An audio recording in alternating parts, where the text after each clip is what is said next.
Jesus. The lightning flashed and the thunder roared and the earth began to shake. And even the soldiers confessed that this must be the Son of God. Anyone that can see Jesus on that cross and not be touched has a heart of stone.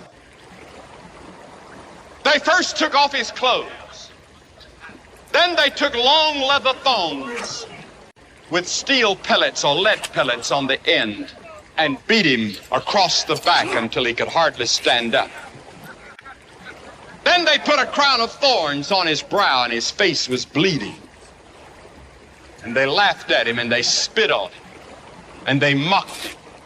And with one snap of his finger, 72,000 angels had already drawn their swords ready to come to his rescue and wipe this planet out of existence in the universe.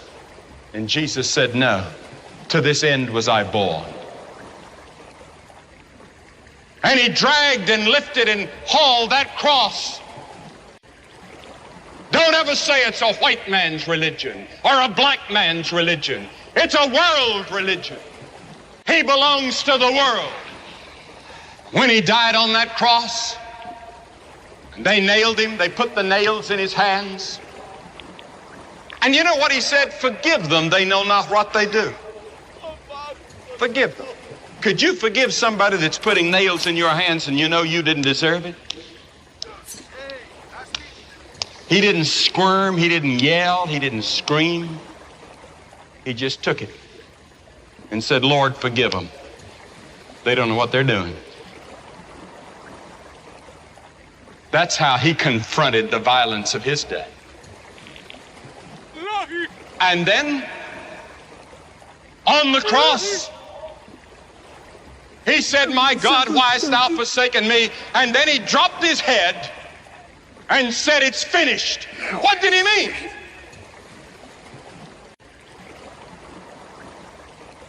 He meant your plan of salvation was finished. God can now forgive you of all your sins because Jesus had finished God's plan for your salvation. Because you see, God knows every one of you by name. He has the hairs of your head numbered. God looks upon you as though you were the only person in the whole universe.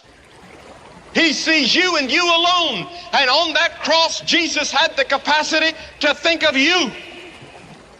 And he loved you enough to stay on the cross. Was there ever such love as that? When he could have been rescued and taken back to heaven and to sit on his throne, but he didn't. He said, "No. I'm doing it for the joy that is set before me." Because he